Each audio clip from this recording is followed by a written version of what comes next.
Jamen, jeg var selv til Vestergade 58 her i sidste uge engang. Jeg sendte gennem Vestergade. Kanon. Hvad skete der i Vestergade i sidste uge, siger du? Ja, det var 1 års jubilæum for alle de gamle kunstnere og sådan noget. Jeg nåede desværre for, jeg magter det ikke mere, for jeg er en 12-gammel mand for et lille land med forstand, så... Du er simpelthen blevet en træt gammel mand med tiden. Ja.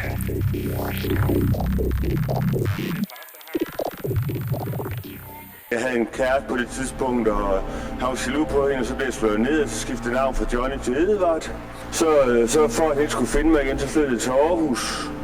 Og jeg har sådan set fortrudt lidt. Jeg vil gerne tilbage til Djursland. Jeg har det forholdsvis okay motorvej, jeg har jo med nu. Det var en amerikansk bulldog, som ikke havde mundgård på, og den blev en terrier, som ikke kunne reddes, og så vurderede hundelov, politiet og de der myndigheder, at hunden skulle afleves. Sådan en rigtig god, rigtig ren herre junkie deroppe fra det nordlige Pakistan, det var deroppe, hvor de er helt rigtigt til at være. Hvad skulle jeg tænke mest til at røding? Ja, de der kræfter med de svinerier, de der misbrugere eller junkier, eller hvad fanden de er. Man kan godt sprede og sidde et sted og have det hyggeligt, men man kan ikke lade de her svinerier ud af for penge, og de spreder alt muligt syge stoffer som Ritalin. Ritalin, det er noget, der de giver til nogle damme mennesker, ikke? Men de skal bare spises, men dem der, de junkier, de bliver så skæve, så smider de deres snåle på værktøj. Så er det meget svineri, de her. Folk kan ikke fatte noget, og fjerne deres folk, når de er færdige. De tager ikke engang et sekund. Du kan ikke sove i en trappeopgang, undtagen du bliver sparet. Jeg har været på skadestuen 5 gange i sidste måned og i hospital. De ser ned på os. Men jeg kan ikke engang få en bolig. Så penge vil jeg egentlig skidt. Jeg er bare en bolig. Men nej, de har givet mig bare en diagnose. Jeg har rygproblemer. Jeg arbejder meget, så min ryg er ikke helt god. Jeg skal da have noget smertestillende. Jeg kan ikke tåle de stærke mere. Jeg blev selv syg også. Jeg har OCD, jeg har depressiv og bipolar hedder det også. Og jeg skal psykiater her om lidt, det er derfor, at jeg skal op og hente en taske. Jeg synes, at der mangler noget hjælp til narkomanerne i Aarhus. Jeg har selv været clean i 6 år, og jeg har gjort på den hårde måde, der ikke selv er bænkt ind. Jeg har ikke fået noget hjælp der. De forsøger ved at give heroin, ikke? Men jeg synes, det er forkert, at de giver heroin til helt unge mennesker der. Jeg troede, at det var til de håbløse gamle narkomaner, ikke? Men at give narkomaner på 22 år heroin, ikke? Hvad er det for en tilværelse at tilbyde dem, ikke? Skal de til at sidde derhen og skyde sig selv ihjel, ikke? Kan vi snakke om hjemløse og hvordan det fungerer, så er det ikke godt, fordi at vi ligesom ikke har nogen steder at være og er henvist til gader og selvfølgelig dermed også til gene for andre mennesker, som vi egentlig ikke har lyst til at være til gene for, og det er der ingen af os, der har. Jeg synes, der er så mange tilbud. Og jeg synes, at det er synd, at folk ikke kan finde ud af at søge de tilbud, der er.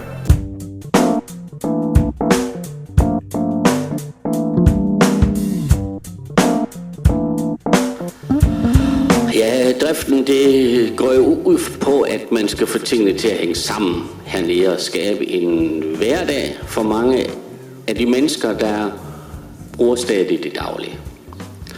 Og det går alt fra, at man får sin morgenkaffe her, noget brød og noget snak og noget samvær. Det er meget vigtigt. Og så har vi noget mad også jo her ved 11:30-tiden, hvor man kan få varm mad en gang om ugen, og så ellers har vi noget andet med, sådan nogle smørbrød. Og det har vi valgt at have med for at sikre, at de brugere, der kommer her, i det mindste får lidt at spise.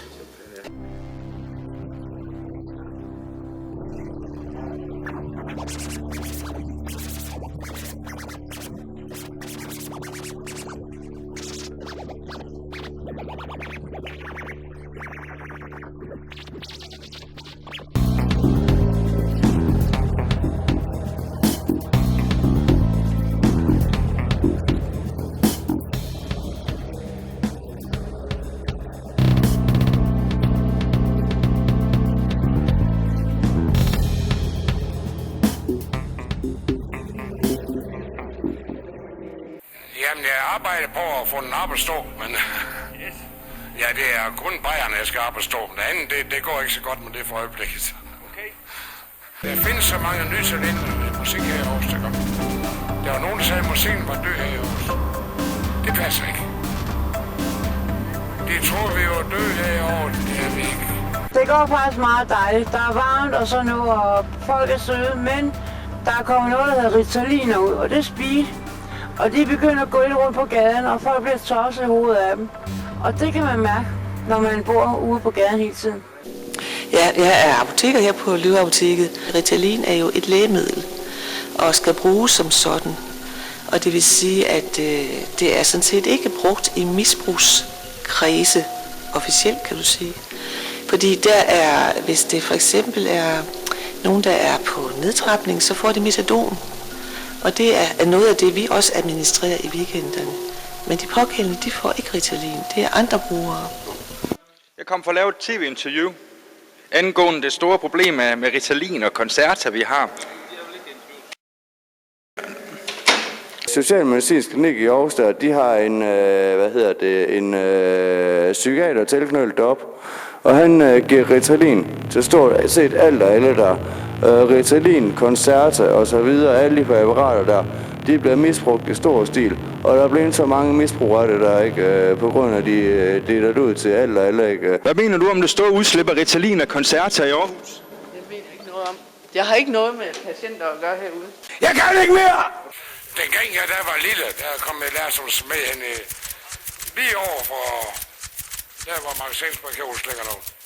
Der lavede jeg pengeskab og udlært lærling. Jeg kan sige det så meget, at nu får jeg det her. Ja, og det er rene gift, altså jeg får kimsalt, lithium. Og hvis jeg ikke drikker vand nok, så udtørrer jeg. Og det kan jeg dø af. Og så får jeg Cyprex, så det tager jeg på af. Og så får jeg Lyrica, det mod min angst. Så har jeg arbejdet med psykiatri 13 år, også her i Rigskov. Så jeg har prøvet lidt af hvad. Det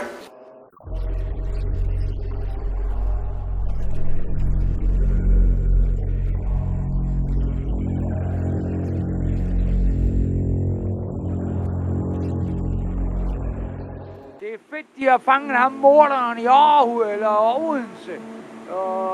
Men ellers så er det sut røv. Politikerne kan ikke finde ud af en skid. Og jeg ved ikke, om de kan, eller de ikke vil. Kan du ikke synge en sang? Kun ganske fik I hørt mine sange. Kun ganske lidt. Jeg må da helt ærligt indrømme, jeg synes, vores regering den skal væltes, så jeg stemmer nok på den røde blok. Så kan jeg se, at du har en hus forbi t-shirt eller en hus forbi jakke på der. Ja. Dem sætter vi også. Hvordan går det med hus forbi konceptet? Jamen hele konceptet af hus forbi, det kan jeg ikke snakke om, fordi det kender jeg ikke i bund og grund. Men jeg kan se, hvordan det går for os sælgere. Og der synes jeg egentlig, at det går rimeligt, fordi der er så mange, at der får lov til at sælge hus forbi. Så at der er så mange, der er sluppen for at skal tigge på gaden, og i stedet for kan lave deres penge ved at sælge hus forbi. Man ligger der nogle vagabunder rundt omkring i gågaden, og de hygger sig og bruger nogle penge i nogle kaffekander, og det går meget godt. Hvordan går det på gaden i dag, klovn? Det går vel rimeligt, altså. Nu er der jo krammermarked her i weekenden, og så suser vi an, når weekenden er overstået. Jeg har lovet at være vagtværende derude. Det er Skype Bodega, der har telt derude. Og der har jeg så lovet at slå min røv ned om natten, og så passe lidt på tingene. Jeg ryger ikke, jeg drikker ikke. Der er som mig, jeg ikke gør. Lidt reklame for Goldeskolen. Hvad hedder du? Karsten. Vinderen. Yeah. Alkoholikeren og... Kend mig, hvad du vil. Jeg er vant til at betale det, der værd, så... Dansk politik lige pt. snakker for meget og handler for lidt. Og specielt da i forhold til, hvad der sker, både med ældre mennesker og det sociale samfund, børn og sådan nogen som mig. Der er masser af syge mennesker, som gerne vil gøre en forskel. Det er mange kirker, der gør det. Og så er der Værested nede på havnen i Jægersgade. Det er jo et genialt sted, fordi det er et brugersted. Det er en af de bedste fristeder i byen, der er. Nej, ikke? Onsdag den 1. Jeg var i Nullepark og skulle opsøge det, man opsøger der. Og så bliver jeg slået ned, går mig op med hjernerystelse og fald, kommer og henter mig, og der ligger jeg i 48 timer. Og så er jeg så lige kommet ud, og så er der så blevet en røveri, så det var det. Men jeg har ikke kunnet genkende. Jeg kan ikke huske, hvad der skete.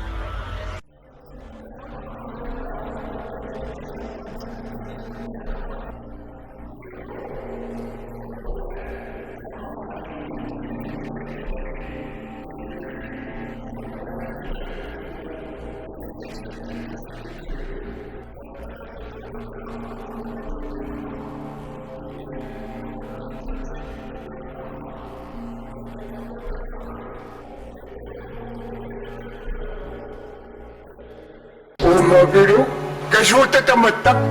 Yes. Ini kasuta tamatak di konas Discord.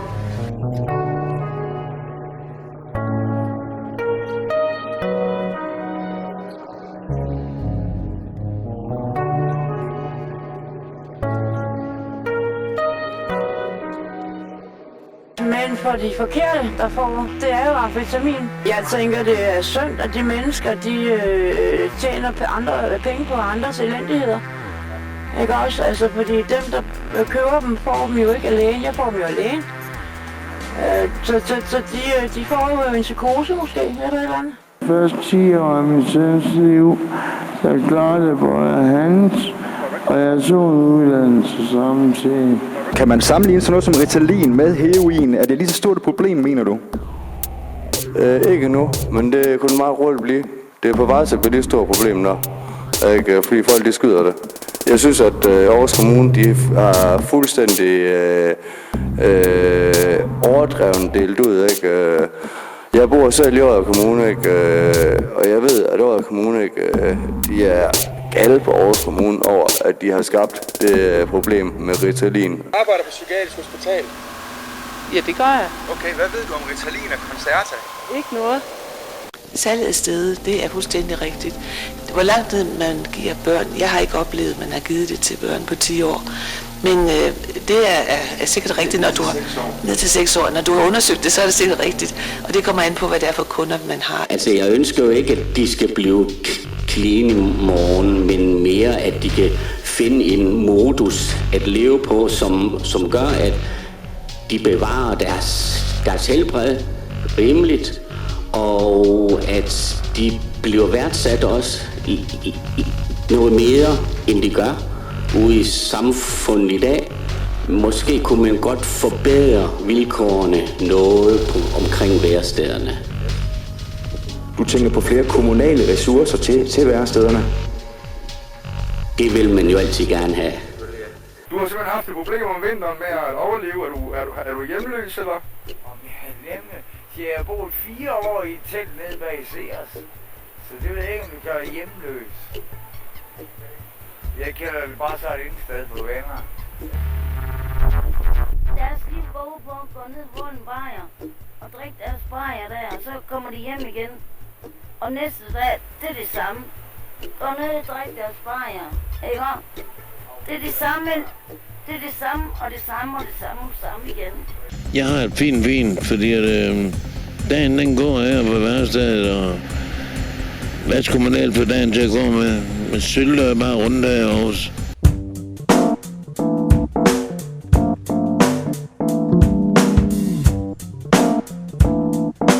Jeg ved, at i byerne kan det være et problem, fordi der kommer flere og flere hjemløse. Og det gør der på grund af den regering, vi har, som har den mærkelige politik.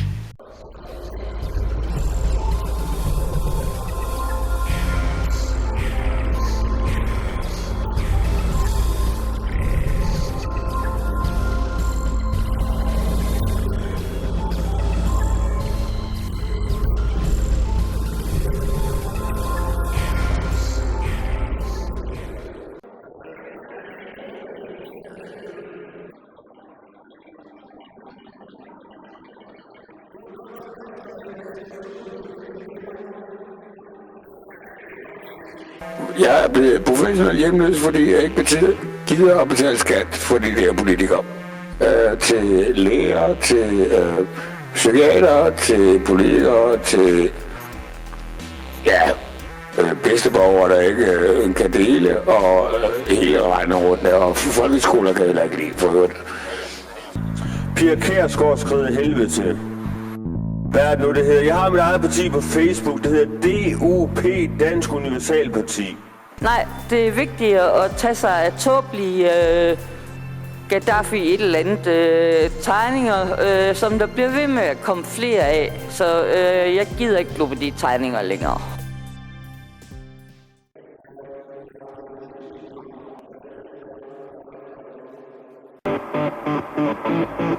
Jamen nu er der jo verdensspiller her i Aarhus, så det er rigtig hyggeligt. Masser af mennesker og masser af turister. Okay, helt sikkert. Får du selv spist en masse Big Macs i dag, eller? Jeg spiser hvad som helst, og Big Mac og gulerod og æbler, vi tager det hele. Okay. Men ingen pomfritter og fritsovs til dig? Jo, som sagt, jeg tager det hele, og der er frit valg på alle hylder. De der sprøjter, de sætter mellem bænkene, så hvis en kommer og ikke ved, og så sidder på bænken, så får han lige en nål op i røven, mand. Og hvis man har AIDS eller et eller andet sygdom, så får man det resten af livet. Jeg håber, folk kan få styr på det og ikke gå sådan noget svineri. De gør det også der ved Valmasgade ved klinik, når de giver metadon til dem deroppe. Så går de ind til skolen, ikke? Så sprøjter de ind i skolen, og så smitter de nålen og sprøjtene der tæt på skolen. Og der er masser af børn i skolen, man. De er fuldstændig svineri. Jamen, jeg håber, folk kan fatte det på et eller andet tidspunkt, jo. Kæmp for alle, du er kær. Dø om så det gælder. Det er en citat fra hende. Hvad var nu en af? Ham der lavede den.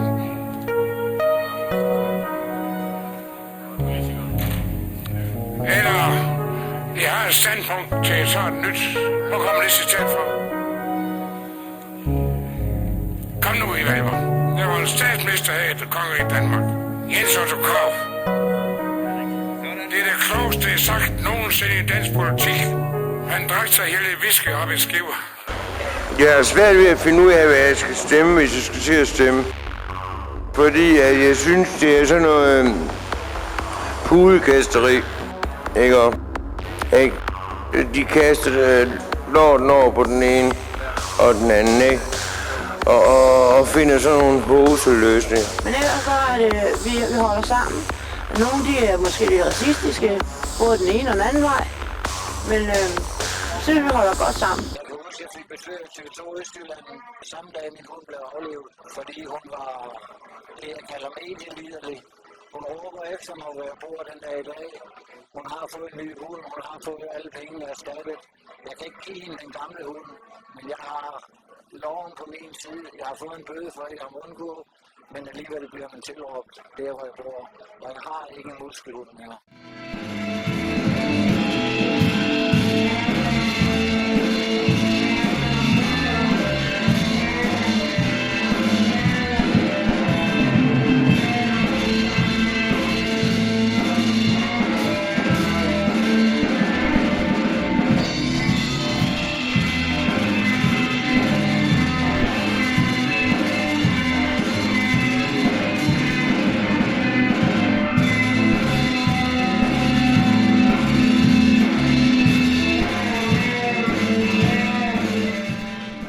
Desværre kan det også blive en vane næsten, at der hvert år må vi sige farvel til 5, 6, 7 stykker, som vi har kommet til at kende og holde af os, og som så dør.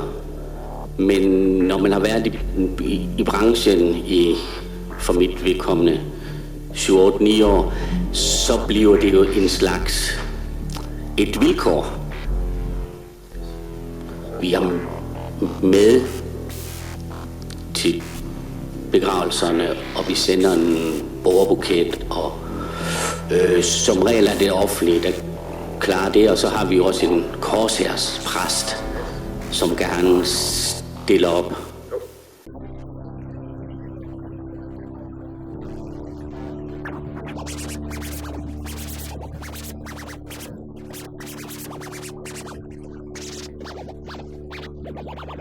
I was sitting in the morning at the diner on the corner. I was waiting at the counter for the man to pour the coffee. Regn selv ud, hvem der har lavet den sang. Du er måske Susanne Vega. Før i tiden, der havde vi en vagabundavis, der var på skrift. Det har vi ikke mere, men der er en, der hedder vagabundavisen.dk. Den er faktisk ret god. Men nu er jeg jo ikke lige på nettet. Men den handler om vagabunder i det hele taget, og deres liv og levende, og det er vel egentlig det, den også er lavet til. For 7 år siden, ikke, der gav de folk strøm, ikke, og troede, at de blev raske af det, ikke. Nu er det Ritalin. Men jeg synes også, der er gode ting, ikke. Det er godt, der er sådan et sted hernede, ikke, hvor folk de kan sidde og mødes narkomanerne, ikke, i stedet for, at de skal sidde inde i midtbyen og signere såkaldt almindelige mennesker. I tidernes morgen, der blev lavet en aftale med politiet om, at de lod narkomanerne være hernede. Så begyndte politiet at hærge narkomanerne hernede. Og så er det klart, så holder narkomanerne med at komme hernede, der ikke, når politiet de kommer og tager deres stoffer. Og det er jo ikke de store flest, der sidder hernede. Det er dem, der går ud og køber en pakke til sig selv. Vi har sådan en helt bunden opgave på et apotek, der gælder om, at når det er en lovlig recept, så har vi pligt til at udlevere det. Når du spørger psykiater om det, ikke, så vil de sige, at det kan godt være, at det måske er for mange, der får det. Men omvendt, så ved man også, at der er en hel del, der ikke tidligere har været behandlet, der nu får Ritalin. Jeg kan ikke få lov til at snakke med en psykiater eller psykolog. Ved du, du skal faktisk forlade stedet her. Fordi ellers så skal fordi vi er nødt til at have inddraget de billeder. Ja, det er uundværligt. Værstedet er uundværligt? Det er det. Yes. Hvor har du været hen ude i værstedet? Så er det på gaden. Omkring det med arbejdsløshed. Jeg stoppede for nogle år siden, fordi min ryg gik i stykker. Og jeg er uddannet murer. Og ski med arbejderen, ikke? Altså, dem der ser styre ting, de tænker ikke på arbejderen. De tænker på, at de skal have det her projekt færdigt, og mange gange så ødelægger det folk. Jamen, for mit vedkommende resten af mit liv. Ikke?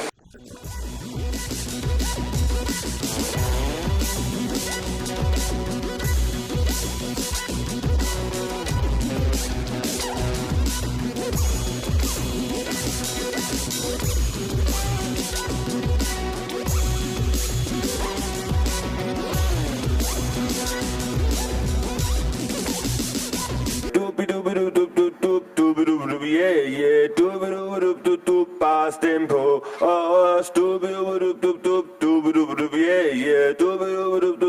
bare stem på os, så bliver vi glade, yeah.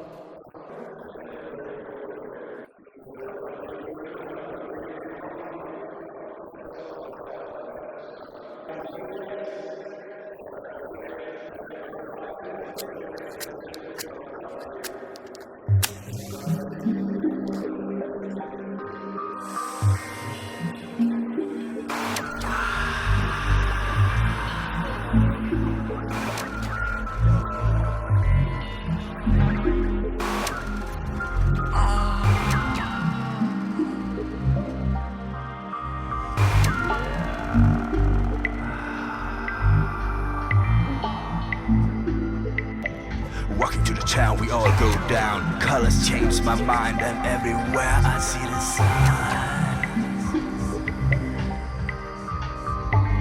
Invited for the personality gallery, sky high diving in the sea.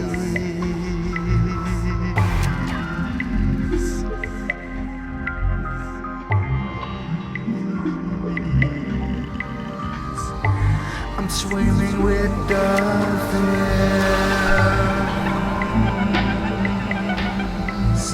in the underwater spaceship,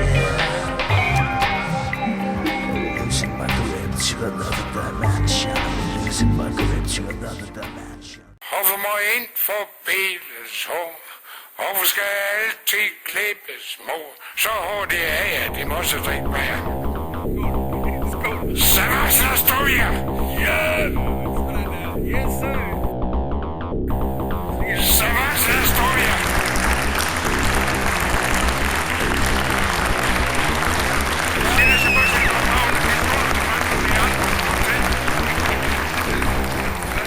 Nu sidder de nede i Mølleparken der. Det er ikke mere den sidste uge, at TV2 Østjylland, ikke? De stod og fortalte om, hvordan Mølleparken blev hærget af narkomaner og pusher og pisser og lort der. Og det gør den der, man, fordi politiet, de hærger det her sted, man. Så de ikke tør at være hernede der, man. Ellers så går du bare og har det godt og hygger dig sådan stille og roligt. Jeg synes, det gør jeg da. Det gør jeg da, men jeg ser det ved eneste dag ude i gaden, og det er ikke noget, man kan sætte livet med. Og det er jo ikke bedre, man kan forvente. Når man har en masse fuskere, som skal vi på alting. Ecstasy, the way to the sky, can't you see? Infected generation,